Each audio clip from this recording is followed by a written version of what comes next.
En Lorraine, le charbon et l'acier ont façonné les paysages et l'esprit des hommes. Avant, ici, les usines faisaient vivre les hommes et les paysages. Elles ont fini par les épuiser, les tuer à petit feu. Couler continue. Je commence ce film en janvier 2008. À force de renoncement et d'intrigue, un homme a réussi à acquérir un groupe industriel et les usines de ma région. Il devient leader mondial de l'acier. Lakshmi Mittal ferme l'usine de Gandrange. Un PDG liquide, un président livide, des hommes résistent, en vain. 4 ans plus tard, à Florange, juste à côté, des hommes se battent encore pour sauver leurs hauts fourneaux. Ce sont les derniers. Ces hommes s'opposent à Mittal. Ce film est le récit d'un combat, une tragédie avec ses héros, ses traîtres, ses fantômes.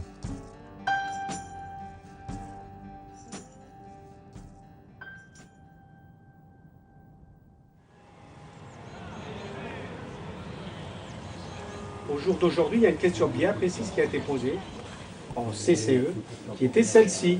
S'il y a une accumulation de commandes ou qu'il y a un incident technique d'un haut fourneau sur un site, est-ce que vous êtes prêt à redémarrer les hauts fourneaux de Florange? On nous a répondu non. Qu'est-ce qu'il faut en déduire d'après vous, M. Coulombe? Oh bah là, tout dépend du problème qui est posé. Si vous voulez, aujourd'hui, si on redémarre les hauts fourneaux, on doit les redémarrer dans un contexte pour lequel il y a suffisamment de commandes qui vont permettre de fonctionner pendant 3 à 6 mois. Si on redémarre pour 15 jours, ça n'a pas beaucoup de sens. Il y en a des commandes. Vous êtes dans votre rôle, vous défendez le groupe, c'est normal, mais sachez, quand M. Mittal essaiera de fermer, il vous mettra aussi un coup de pied derrière, M. Colombet, tout directeur que vous êtes, et il vous dira allez voir ailleurs si j'y suis. C'est vrai, vous avez un réseau, vous avez des diplômes, vous avez certainement moins de mal que nous à trouver du boulot. Thierry Renaudin, qui est votre supérieur, nous a dit à nous, en intersyndicale, que de toute façon, hormis un miracle, on ne redémarre plus en 2012. Vous allez nous faire croire à nous que connaissant M. Mittal et sa stratégie, qui va garder les outils arrêtés pendant 18 mois, parce qu'en fin d'année, si c'est le cas, ça fera 18 mois que les outils seront arrêtés. Ne dites pas, aucun membre de la direction ne dit pas que vous êtes étonné de ce qui se passe ici, ça fait des mois et des années qu'on vous met en garde. Battez-vous autrement, mouillez la chemise pour nous. Parce que ce site-là, il est à nous, il est à nous. Ça fait, là-dedans, il y a des gens qui ça fait plus de 30 ans, moi ça fait 33 ans que j'y bosse. Et je ne laisserai personne, même pas vous, M. Colombet, à toucher un boulon de ce type-là. Même pas vous.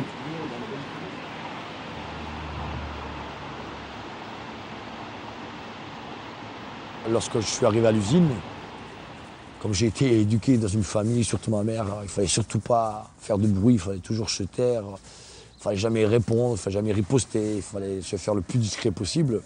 Pendant une paire d'années, je me suis tu à l'usine. On ne m'entendait pas. Et puis quand je voyais des choses qui ne me plaisaient pas, à un moment donné, je le disais. J'ai fini par parler, j'ai fini par dire ce que je pensais. Et au fil de l'eau, c'est les copains qui m'ont poussé à dire putain, mais fous-toi dans le syndicat, présente-toi aux élections professionnelles, tu parles bien, entre guillemets, t'as une grande gueule. J'étais déjà devenu une grande gueule à l'époque, si je puis dire. Et moi, je ne voulais pas, parce que je me disais, c'est pas mon truc, je ne suis pas fait pour ça. Je pensais qu'être délégué, il fallait être, je sais pas moi, le mec plus ultra, tout savoir, tout connaître, etc. Ça, c'était en 1989 et j'ai été élu délégué du personnel, voilà.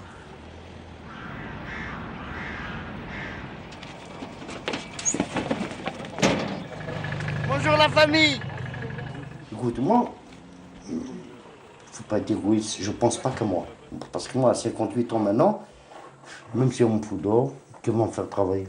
Je m'en fous. Mais je pense à cette jeunesse qui est une richesse inestimable. Tu dis Florange sans l'usine, Florange c'est quoi? Rien. À l'époque, le pont là, il était le plus grand pont européen.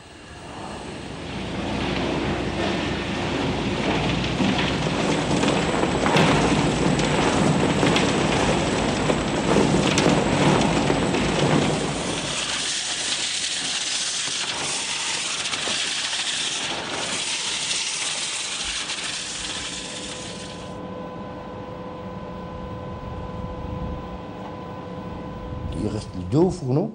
S'ils ferment, et ben, catastrophe. Catastrophe. Je me combattrai jusqu'à la fin. Tant qu'il y a espoir, il faut y aller. Voilà.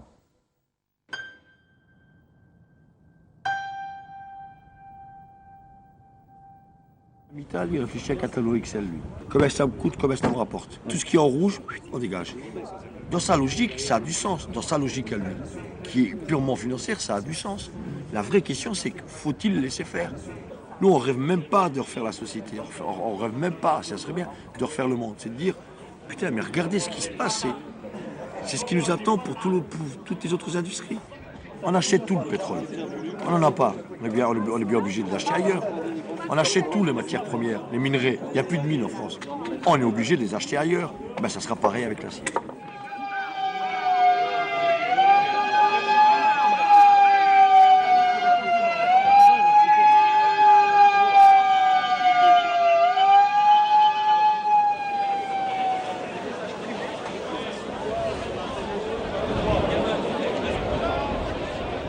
Je crois aujourd'hui qu'il y a une volonté d'ArcelorMittal de développer de très grandes unités de production en Chine, au Brésil, en Inde, c'est ce qu'ils font aujourd'hui, et d'épuiser en quelque sorte les outils lorrains, mais également français, de les faire tourner à fond, sans faire des réflexions, et le jour où ils ne seront plus en état de tourner, un peu comme la scierie de Vendrange, ben on les arrête tout simplement.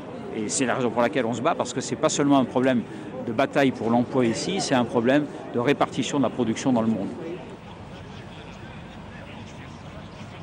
Le groupe a refusé une commande assez importante de packaging ici et des commandes rentables. Cette commande-là a été refusée. Ils sont en train de tous se mettre en ordre pour ne pas avoir à justifier l'ouverture du fond. Aujourd'hui, le client de Daimler-Benz se plaint parce qu'effectivement, on ne fait pas les travaux nécessaires, donc on lui envoie des produits avec de plus en plus de défauts. Et là, c'est pareil. Ils ne bougent pas. Pourquoi? Comme nous, on communique depuis 15 jours en disant que nous avons les plus grands automobilistes allemands qui restent chez nous, ils vont nous dire, mais ils racontent des conneries, les syndicalistes, regardez, Daimler nous claque dans les pattes. On fait de la merde à Florange. Vous voyez? Mais quand on veut tuer, tout est fait pour tuer le site d'ArcelorMittal Florange. Il n'a pas investi dans ce site depuis qu'il est arrivé ici. Mittal, à chaque fois, il démantèle l'outil. Il ne veut pas qu'un concurrent le reprenne. Allez voir en Pologne, allez voir en République tchèque, allez voir en Roumanie. Je peux vous assurer que c'est pas beau non plus ce qu'il est en train de faire. Hein. Il est en train de désindustrialiser l'Europe. Je sais très bien que M. Mittal ne se préoccupe pas des salariés de Florange. C'est pas son sujet. M. Mittal est un financier qui veut gagner de l'argent. Voilà, donc il a une stratégie. Il a une stratégie qui est différente de ce qui se faisait avant. Quand on avait une baisse d'activité, on réduisait l'activité de toutes les usines. Aujourd'hui, lui, il en ferme une pour qu'une usine tourne à plein pot. Sa stratégie est celle-là. Mais n'oubliez jamais une chose, c'est M. Mittal le patron. Voilà, c'est ainsi. Est-ce que vous vous rendez compte que Mittal, il se paye votre dette? Sarkozy, président de la République, il vient à Orange, et l'autre, il le fait mentir, parce qu'il a dit, avec ou sans Mittal, Mais il n'a rien fait, parce qu'il ne peut rien faire. C'est lui qui organise la fermeture. Parce que vous savez, quand il a pris Gandrange, il a pris 580 variétés d'acier, Mittal. Il a pris le calculateur qui faisait ça pendant une quarantaine d'années qu'on a fait de l'acier. Le calculateur, il l'a pris, il est parti avec. Et on laisse faire ça. À partir du moment où un groupe est assez cynique pour apposer une signature en bas d'un accord qui stipulait le redémarrage, et ils ont injecté, on dit cocorico, 17 millions d'euros, mais vous savez, 17 millions d'euros pour le groupe ArcelorMittal, c'est comme si moi je vous piquais 50 centimes. Ça va peut-être vous emmerder, mais ça ne va pas vous rendre pauvre. Quoi, hein. À Liège, ils ont injecté plusieurs dizaines de millions d'euros. Le haut fourneau, il était tip-top. Il l'avait rénové, le haut fourneau de Liège. Et dans l'accord, il était stipulé qu'il y avait 45 embauches de prévues. Ça, c'était un fameux lundi du mois de novembre, où le mercredi, il a annoncé la fermeture définitive. Notre ennemi est de l'intérieur. On est en train de revivre un copier-coller de Gandrange.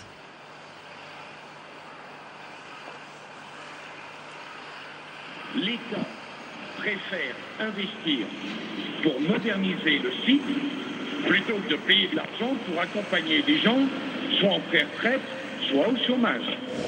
J'ajoute qu'au manque d'acier dans le monde, c'est pas le temps de fermer des usines qui produisent de l'acier alors qu'on en manque dans le monde. Première solution, on arrive à convaincre M. Mittal de laisser ouvert toute une partie du site. Dans ce cas-là, on n'investira non plus. Deuxième solution, on essaye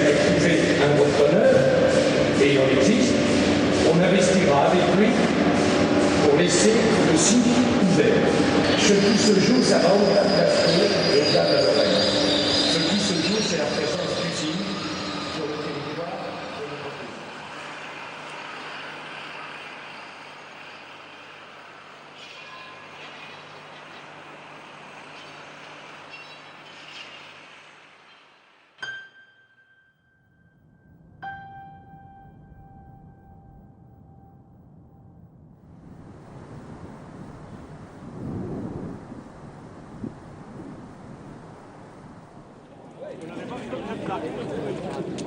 Les amis là, c'est pas un défilé, c'est un piquet de grève, mais c'est ici.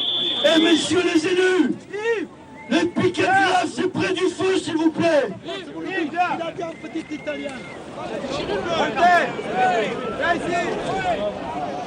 Et monte sur la camionnette.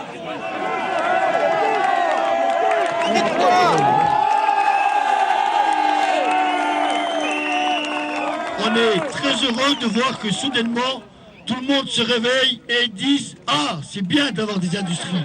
Dans cette usine, on fait ce qui se fait de mieux en termes d'acier.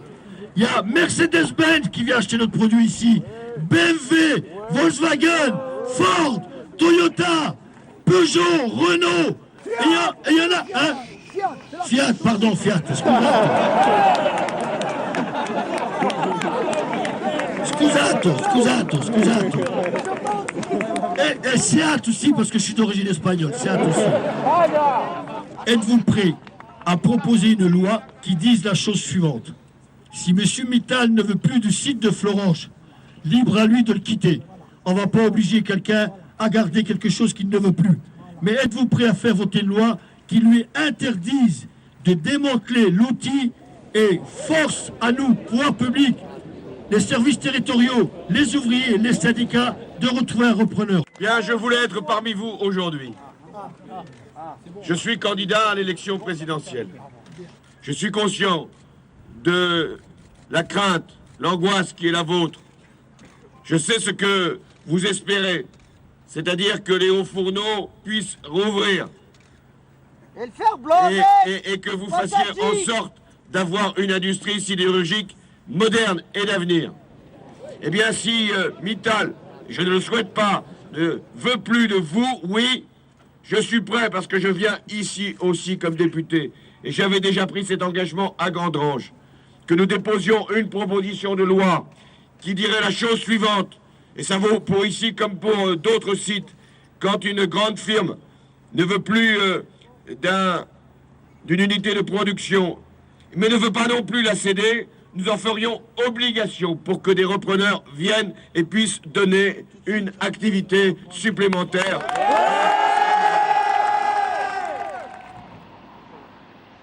Et il faut qu'on arrête de vendre le pays, quoi. C'est tout. Les mecs, ils viennent, ils achètent, ils croient qu'ils achètent les ouvriers avec. Et non, on ne fait pas partie des meubles, nous. Hein. Quand tu dénonces un système, tu fais la révolution. Ça veut dire que tu veux plus que ça marche comme ça. Il faut que les politiques changent de stratégie. Et donc, voilà, bien sûr, ça devient politique, parce que la politique industrielle, c'est quoi? C'est une stratégie politique pour l'industrie. Donc, nous, on veut que le débat soit là. Voilà, ça parle aux Français, au quotidien, le quotidien de chacun. Parce que moi, je les vois tous, hein, en train de dire, ah oui, le RSA, les gars qui vont gagner, qui touchent le RSA, on va les faire travailler 7 jours. Non, mais au lieu de faire travailler 7 jours, qui trouvent déjà du taf à tout le monde, quoi. C'est du boulot qu'on veut. C'est pas... Moi, le RSA ou le machin, je veux pas qu'on me le donne. Moi, je veux qu'on me donne une paye. Je veux gagner ma vie. Je veux un job où je gagne ma vie et que je puisse payer mes impôts comme tout le monde pour faire prospérer la France. Le mec, il fait des bénéfices et quand même, il ferme la boîte. Moi, je comprends plus rien, moi. C'est là que je comprends plus où on va et où on va aller. Parce qu'à ce compte-là, on est tous morts. Hein. On est tous morts. Hein.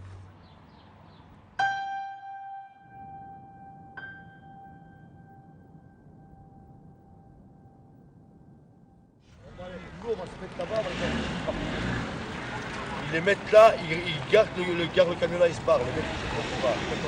Donc puis on va tous les trois là-bas pour partir.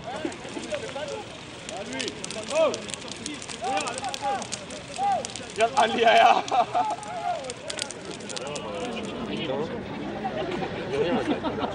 Il joue encore le héros. Franchement, c'est un scandale. C'est de la provoque, ça. Depuis plus de 2 semaines, et en particulier depuis lundi, des mouvements de blocage perturbent gravement le bon fonctionnement de l'usine, notre approvisionnement ainsi que nos livraisons aux clients. Ces actions ne peuvent se poursuivre plus longtemps sans avoir des conséquences importantes pour l'avenir de tout le site. Je suis, dans ces conditions, amené à faire valoir ce jour l'ordonnance de requête obtenue hier auprès des tribunaux afin de rétablir la libre circulation des marchandises. J'aurai l'occasion de m'adresser à vous tous personnellement dans les prochains jours en faisant le tour des différents départements. Monsieur Renaudin, vous avez fait faux. Croyez bien que je reste très attaché au retour d'un dialogue social constructif et serein avec les partenaires sociaux et je m'y emploierai dans l'intérêt du site. Point final.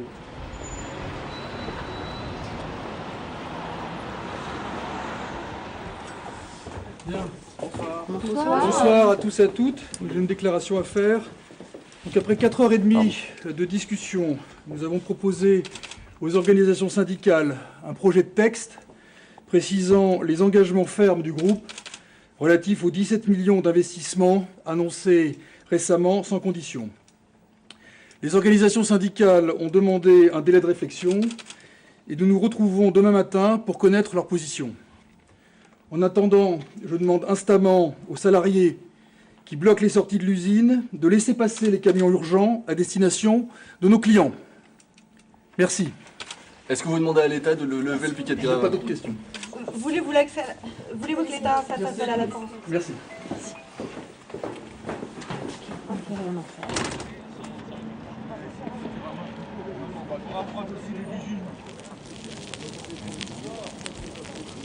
Vous avez discuté pendant 4 heures pour rien.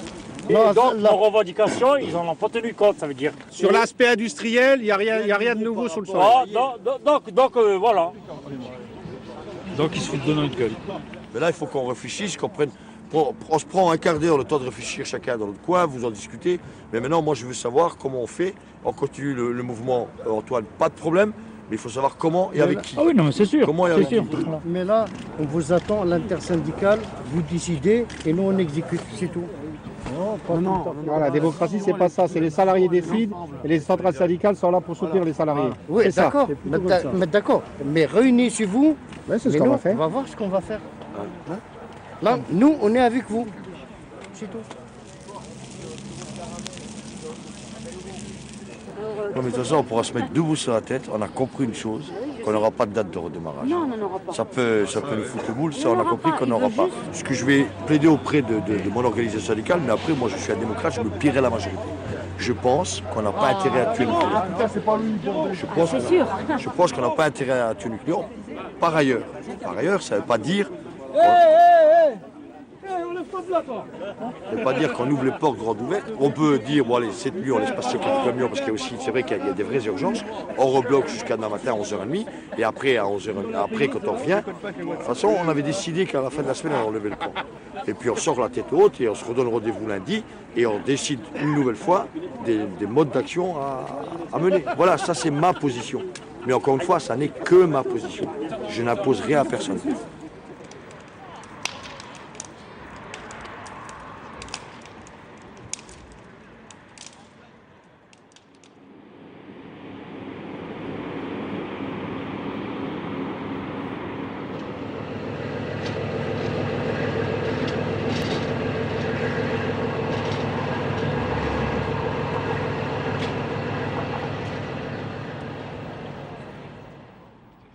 Il faudrait trouver une symbolique à notre mouvement et je pense qu'il faut faire un truc qui parle à tout le monde. Ça veut dire que moi, mon idée, ce serait de marcher jusqu'à Paris et faire plusieurs villes où on puisse dormir, que des maires nous accueillent et que, comme on sait qu'il y a un collectif d'artistes, de gens connus qui nous soutiennent, arriver à Paris et là, sur Paris, faire un grand concert de soutien pour la sidérurgie en Lorraine, pour le maintien des emplois en Lorraine. C'est 33 km par jour, ça fait 7 heures de marche en moyenne, et je pense que voilà, peut-être qu'on va faire 11 jours, 10 jours, 11 jours, et il faudrait qu'on voie. Normalement, ouais, c'est faisable.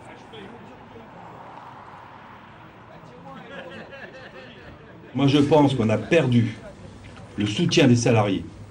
Et pire encore, il y en a certains qui sont devenus hostiles à notre mouvement. Quand on voit nos militants syndicaux qui disent qu'on a du mal à les mobiliser, c'est le même genre de truc, quoi. C'est dur à entendre, hein, mais c'est la vérité.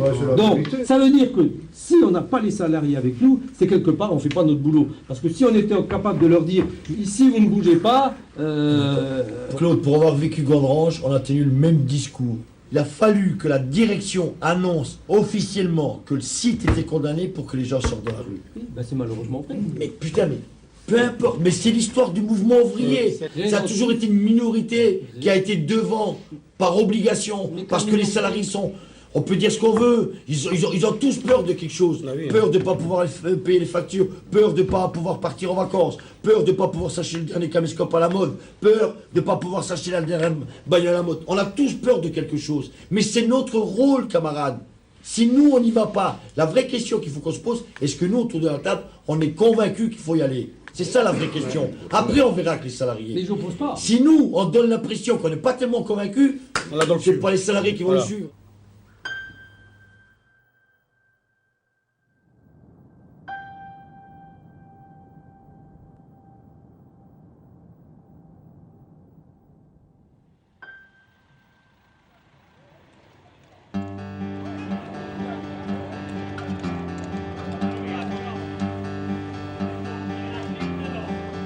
We're moving on, walking to the promised land.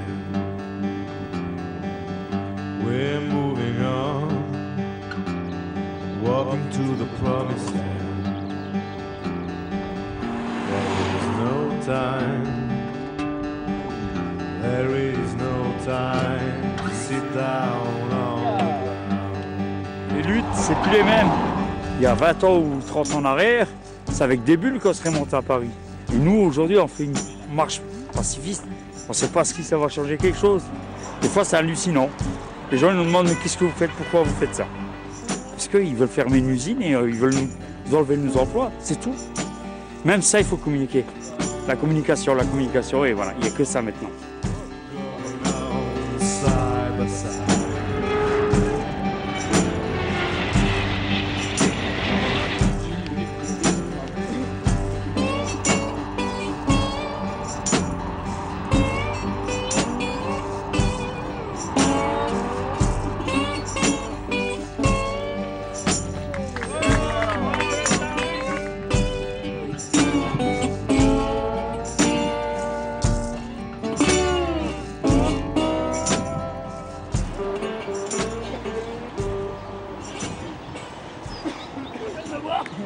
Peut-être qu'il nous a manqué, moi je te dis. C'est magnifique tout ça. Je m'appelle Delgado Daza José. Je suis né en Espagne, de la région d'Andalousie, près de Cadix. Je monte un peu le moral aux copains. Je sais faire à manger, alors ils aiment ça. Et puis, je sais pas, c'est ma façon d'être. Peut-être qu'ils ont voulu que c'est moi qui m'en occupe. Moi j'aime bien mon usine. On est tous de fils d'ouvriers de la sidérurgie, oui. On a tous travaillé, tous nos parents ont travaillé là. C'est là que Arcelor, c'est-à-dire Solac, est né, Usinor. Hein. Cherchait du monde, bien payé à l'époque. Et mon père, il était parti avec un beau-frère à lui. Et ils sont venus tous les deux ensemble là. Et de là, ils ont rencontré le père à Édouard Martin, hein, qui est venu travailler aussi dans l'usine. Et mon père, il est parti avec la 404, il a été chercher ses parents. C'est sa femme, ses enfants, Édouard. Et puis on est restés toujours amis. Entre-temps, mes parents sont décédés.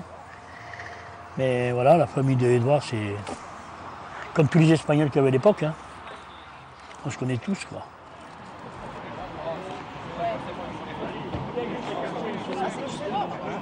C'est une marque populaire à l'époque.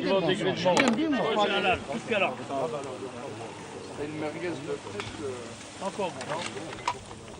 Moi, je suis tranquille, j'ai 54 ans.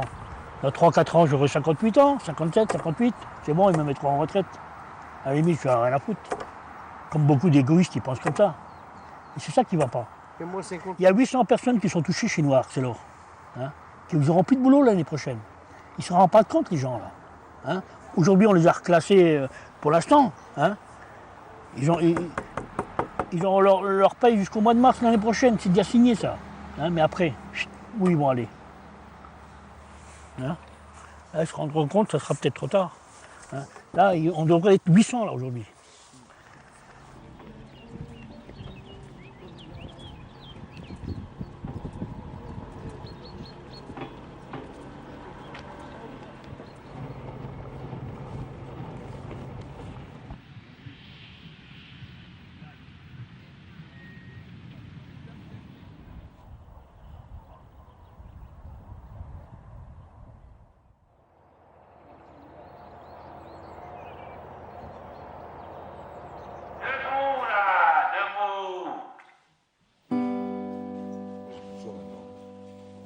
Oh putain.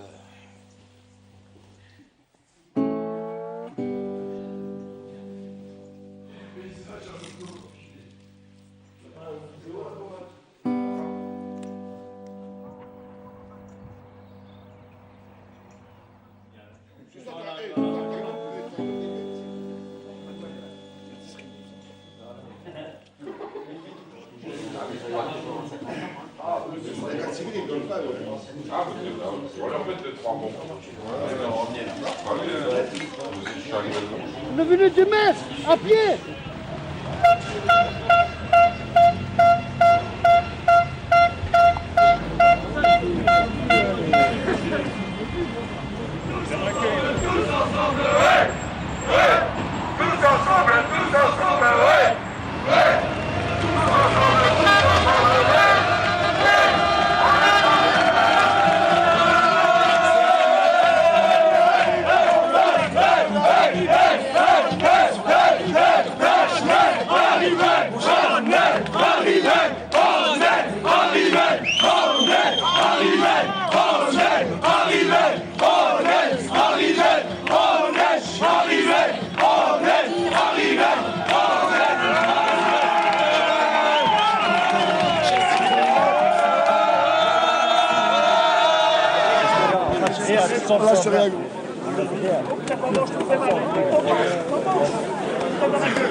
Alors Maurice.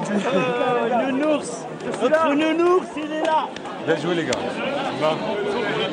Oh, on arrête de pleurer. Viens là.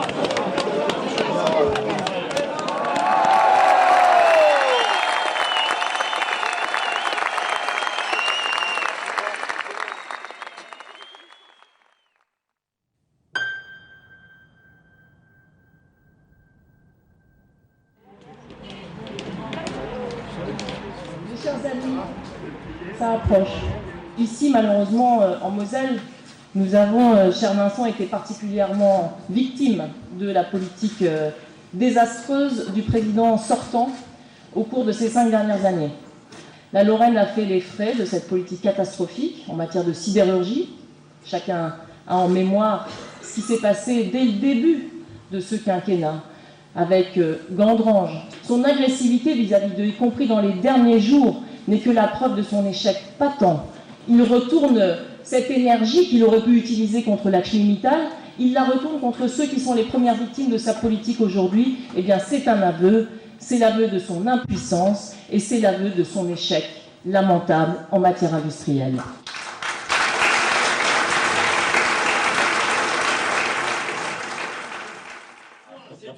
Dans quelques secondes maintenant, nous connaîtrons ces résultats. De la place de la Bastille en cas de victoire de François Hollande, eh bien, c'est 6, 5, 4, 3, 2, 1,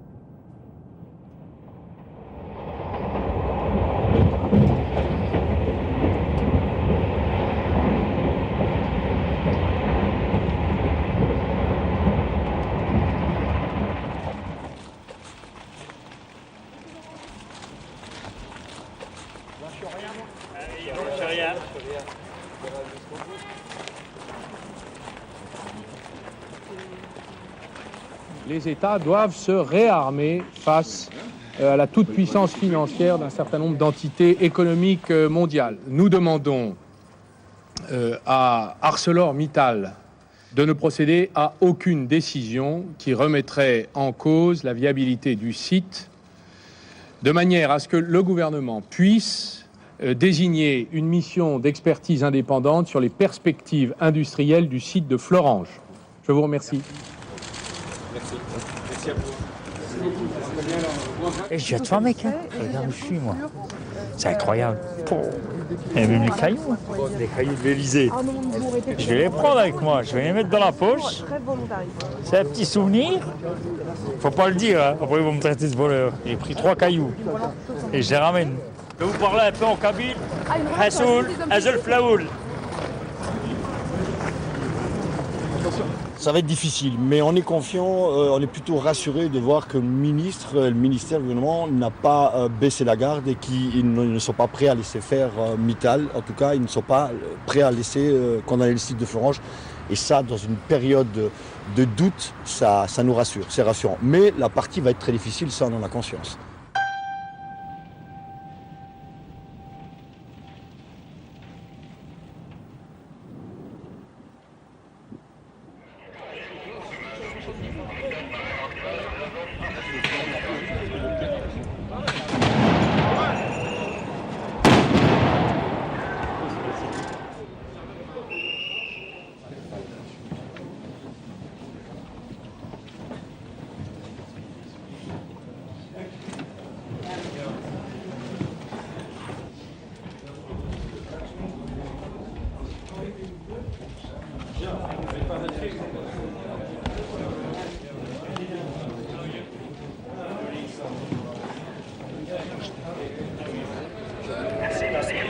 Est-ce que vous pensez que cela a été une erreur en son temps de laisser Mittal s'emparer d'Arcelor?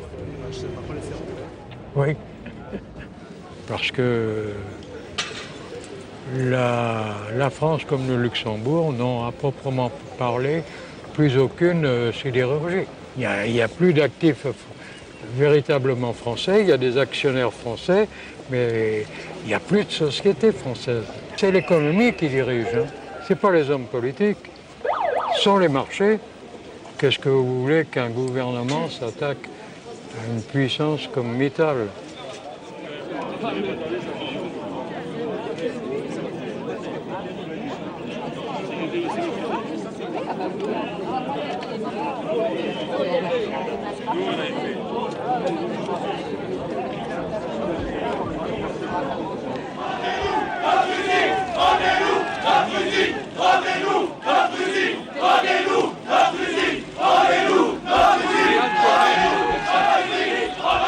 Je ne suis pas venu faire des promesses, car c'est un bras de fer difficile qui s'engage avec une multinationale de l'acier. Nous avons l'argument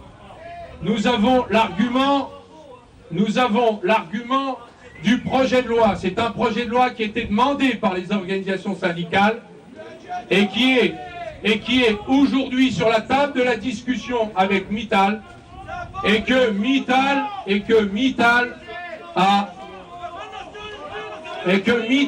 a fait la première concession qui consiste aujourd'hui à accepter une reprise là où ailleurs, dans d'autres sites, il la refuse. ArcelorMittal a convoqué un comité central d'entreprise pour lundi prochain. Il dira ce qu'il a finalement décidé après ce mois de bras de fer. Il prendra d'ailleurs et en portera seul la lourde responsabilité. Nous ne sommes pas sûrs de réussir, mais nous allons le faire ensemble. À bientôt. Merci. Bon courage. C'est pas gagné, hein? Ministre, ne lâchez rien. Ne lâchez rien, on ne lâchera pas. Mais ce sont en intégralité. Ne lâchez rien, on ne lâchera pas. Faut pas tout vous lire. Après, si vous voulez bien, nous, on va prendre la parole aussi. Non, simplement sur la forme, ça serait bien qu'il y ait un ministre tous les jours. Parce que putain, la moitié est partie. Mais bon, c'est pas grave, on va en parler pour ceux qui sont restés. Après 14 mois d'attente, après 14 mois de lutte, bien seul d'ailleurs, après 14 mois d'angoisse, de colère, de très forte colère, on est en droit d'espérer un autre message de la part du ministre. Ceci étant dit, parce qu'après, tout le monde va y aller de son couplet. Yaka, Faucon. Évidemment, on a toujours dit, et on maintient, que Florange n'a du sens que s'il reste un site intégré. Et permettez-moi d'avoir un discours de vérité. À Liège, quand Mittal vient et il met le gouvernement à genoux, les syndicats à genoux, et qui leur dit « ou vous signez le plan social, ou je ferme tout Liège », la réaction des salariés, ça a été de se retourner contre les syndicats.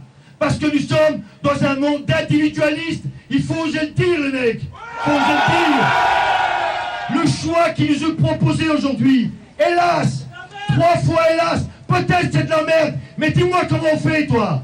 Le choix qui nous est fait, c'est on a le choix entre 0 au fourneau ou 2 au fourneau, quand bien même ça serait qu'un autre preneur. Et nous, CFDT, ce que nous avons dit au ministre, et on l'a mis en garde, et on le met en garde, attention qu'ils ne sont pas en train de nous enfumer pour gagner du temps. Attention, parce qu'effectivement, on peut être le cauchemar de beaucoup de monde, mais en attendant, il faut qu'on soit le cauchemar de Mittal. Et si ça peut permettre qu'un repreneur, éventuellement, même si on sait que ça va être très compliqué, rachète la phase à chaud, qu'il redémarre les Ophono, et qu'on démontre à ce bandit, qu'on démontre à la finance internationale qu'une autre voie possible, les mecs, ça sera notre victoire, ça sera votre victoire.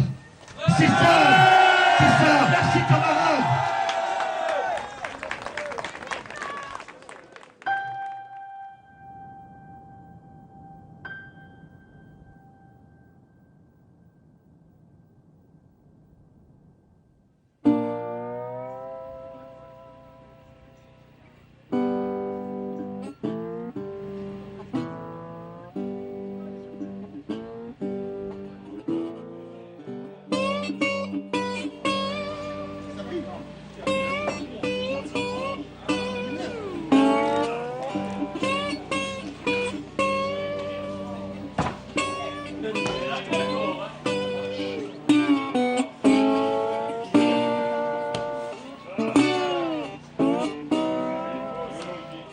Avant, le contre-pouvoir, c'était le peuple.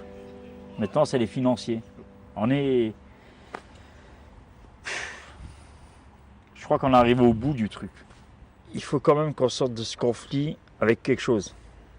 Que ce qu'on a fait ne soit... Pas que ce soit reconnu, mais qu'il reste une trace. Et je pense que la seule trace qui peut rester, c'est cette loi. Je pense que c'est cette loi. Pour que les gens disent, eh ben ouais, il y a eu la loi Florange. Parce que c'est la loi Florange en fait. C'est pas la loi Hollande ni Montebourg, non, c'est la loi Florange. Et je pense que beaucoup de salariés en France, et peut-être européens par la suite, seront contents d'avoir une loi comme ça, qui les protège un petit peu. Moi, je pense qu'un politique, quand on vote un politique, quand il est au pouvoir, il doit exercer son pouvoir. Et pour l'instant, ils n'exercent pas leur pouvoir. Ils négocient. Il n'y a pas à négocier. On ne négocie pas avec la vie des gens.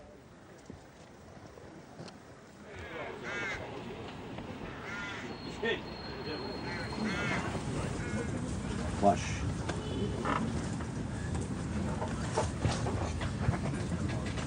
ArcelorMittal confirme bien la fin définitive des hauts fourneaux de Florange et donc de toute la phase à chaud.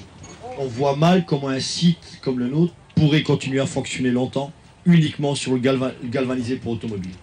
Mais moi j'ai pas de mots pour décrire ce que je peux ressentir et j'imagine que vous êtes dans le même état d'esprit que moi. Lorsque on disait que Mittal c'était un bandit et un prédateur, certains nous ont accusés d'avoir été forts dans les propos. Je pense qu'aujourd'hui dans le dictionnaire il n'existe pas assez de mots pour décrire ce qu'il est. Enfin voilà.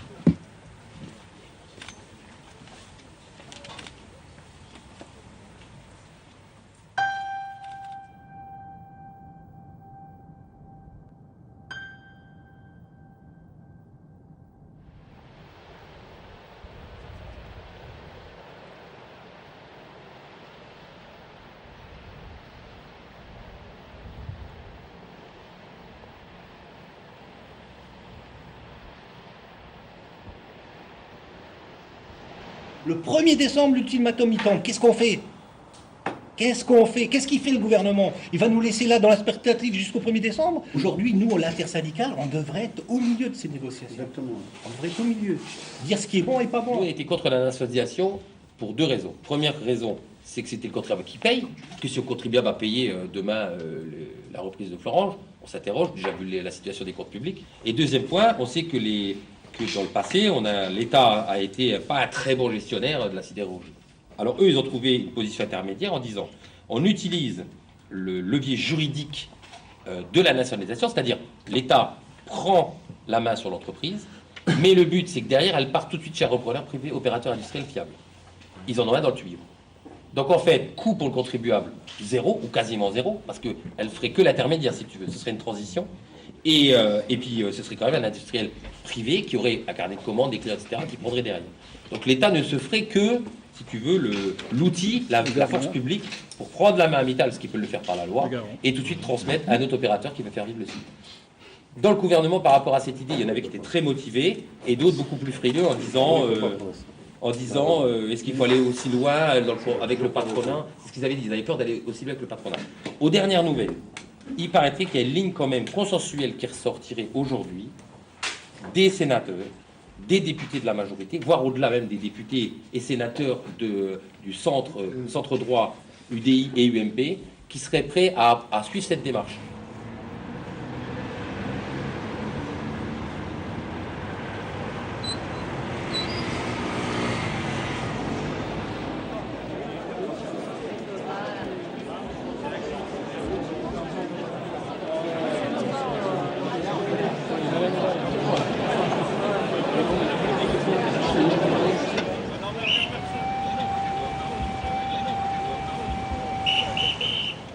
La séance est ouverte.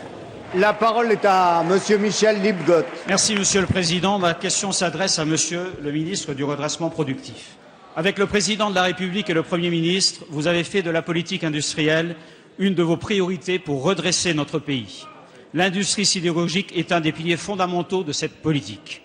L'usine de Florange est un des fers de lance de cette industrie sur le plan notamment de la qualité de ses produits qui va de pair avec le prestige de ses clients. Le cadre mondial de la stratégie de l'actuel propriétaire, ArcelorMittal, menace la pérennité de cette usine qui emploie directement 2700 salariés et autant d'emplois induits. Monsieur le ministre, à 2 jours seulement de l'échéance, confirmez-vous la détermination du gouvernement et celle du président qui a rencontré M. Mittal hier soir et qui était venu sur le terrain durant la campagne électorale à Florange? Monsieur le député Michel Liebgott, pour ce qui concerne le ministère dont j'ai la charge, je peux dire ici à la représentation nationale que nous sommes prêts. Parce que, précisément, nous avons un repreneur qui est un aciériste, un industriel, qui n'est pas un financier, qui, par ailleurs, souhaite investir son argent personnel et, excusez du peu, est disposé à investir jusqu'à près de 400 millions d'euros dans cette installation pour la rénover. Lorsque l'acier est bas, on ferme Florange, mais il y a 3 ans, les hauts fourneaux de Florange tournaient à plein pot. Et lorsque l'acier sera haut sur le marché européen, si Florange ne marche plus parce qu'on aura laissé fermer ces hauts fourneaux, eh bien la France importera de l'acier. Ce n'est pas le sens du redressement productif, vous le comprenez, d'où l'utilité de la nationalisation temporaire. Nous souhaitons par ailleurs qu'elle ait lieu à coût nul pour les finances publiques et nous envisageons l'usage des participations de l'État, parfois dormantes, que nous pourrions transférer dans le financement de ce scénario. Et c'est dans ce sens que la nationalisation temporaire permet une alliance entre l'État et un industriel privé, car l'État ne sait pas, malheureusement, produire et vendre de l'acier. Mais il peut soutenir, aider un opérateur privé qui, lui, peut sauver des outils industriels qui, pour des raisons que vous connaissez dans l'affaire Lorraine, sont menacés de disparition. La décision est entre les mains de Monsieur le Président de la République et de Monsieur le Premier ministre. Je ne doute pas qu'ils prendront les bonnes décisions après les réponses de Mittal. Nous sommes à 8 heures de la fin de l'ultimatum. On nous dit que les négociations seraient encore en cours avec le groupe Mittal. Nous nous interrogeons sur cette négociation. Que peut-on négocier avec Mittal? Ça fait plus de 10 ans que Mittal est présent sur le continent européen et ça fait plus de 10 ans que les gouvernements de tous bords se couchent devant lui. Il est temps qu'on relève la tête. Et pas seulement les ouvriers, ça fait longtemps qu'on l'a relevé. Le pouvoir politique, les élus. Nous avons élu des personnes, des hommes et des femmes pour exercer leur pouvoir. On leur a donné le pouvoir, on leur demande de l'exercer.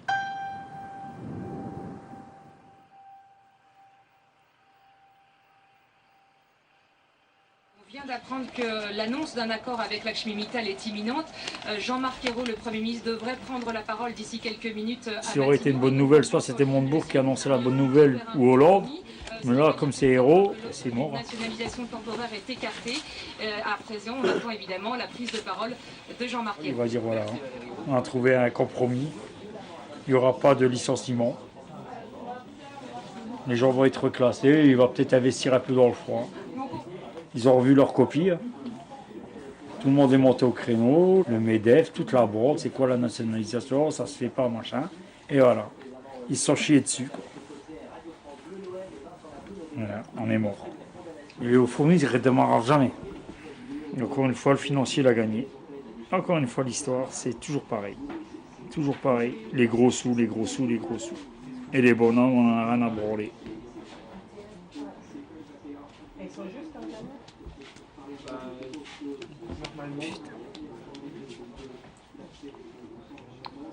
Tout ça pour ça. Le gouvernement avait 3 objectifs. Pas de plan social, des investissements importants sur le site et le maintien des hauts fourneaux de Florange pour permettre la préparation d'un projet industriel d'avenir, le projet Ulcos.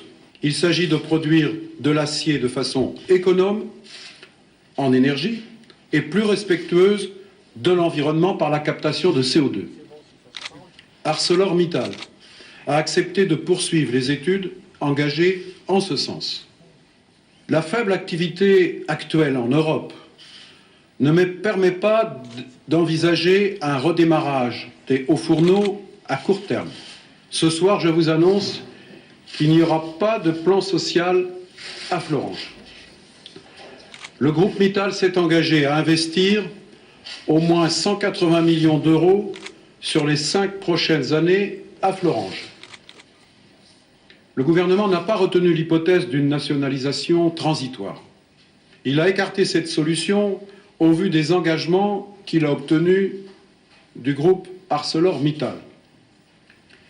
Le gouvernement est aux côtés des salariés qui se battent pour l'emploi. Il est totalement mobilisé pour le renouveau industriel de la France et le redressement du pays. Je vous remercie.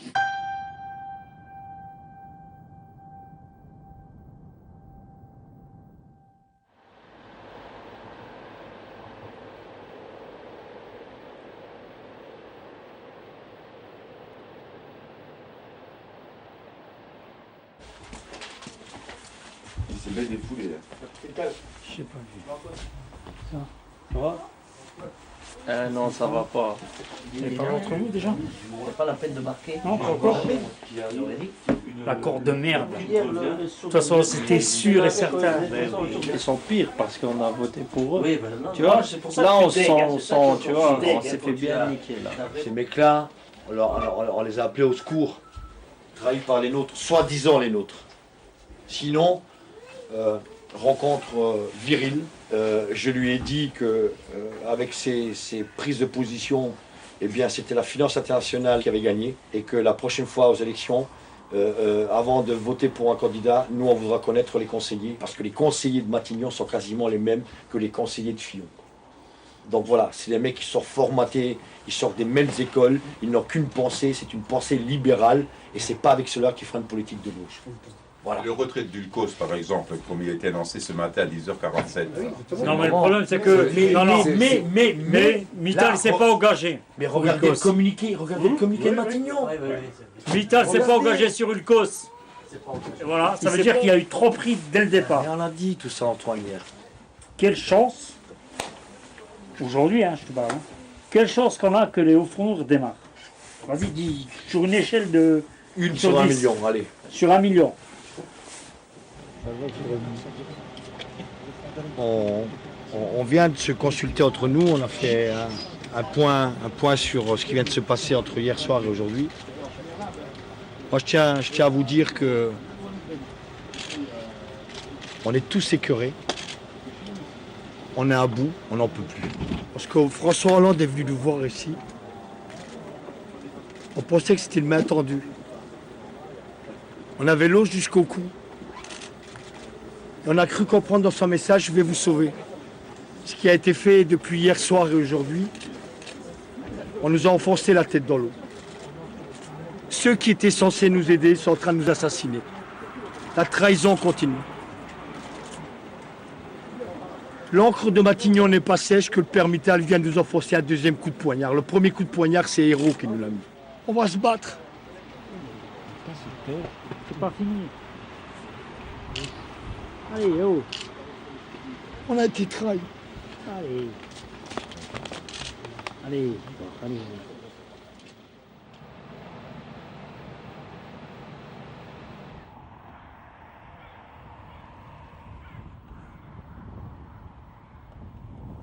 Ça va me manquer. C'est même pas l'usine, c'est parce que t'as les habitudes, tu vois. Voilà. L'habitude de voir ça, voilà. C'est comme quand tu perds quelqu'un dans ta famille. Hein. Quand tu as l'habitude de le voir tous les jours, c'est normal. Mais au jour où tu ne vois plus, là tu sais qu'il te manque quelque chose. Là tu dis putain, j'ai pas fait gaffe, j'en ai pas assez profité ou j'en ai pas, voilà. Et je pense que Arcelor et tout ça, là, c'est pareil.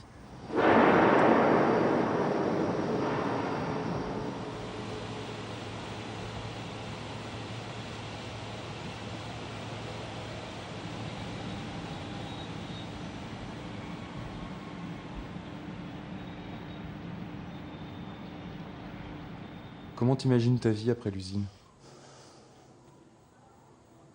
Je reste là. Vraiment, je reste là.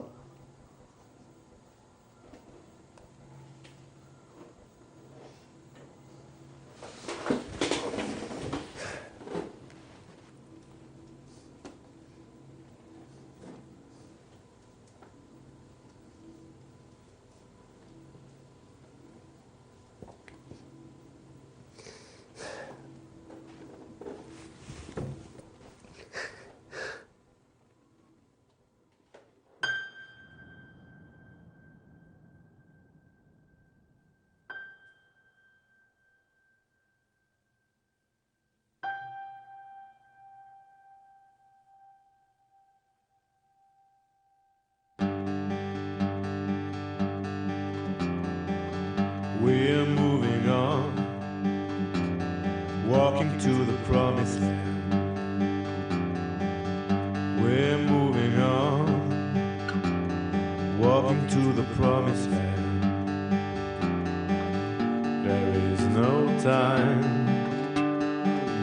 there is no time to sit down on the ground. Our bones are broken, our feet are all soaked with blood. Our bones are broken, our feet are all soaked with blood. We'll never bend, we'll never bend, never kneel in the blood.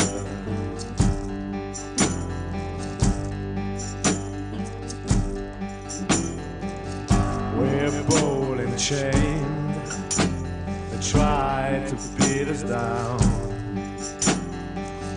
We're bold and chained, they try to beat us down. But our hearts are strong, our hearts are strong, going on.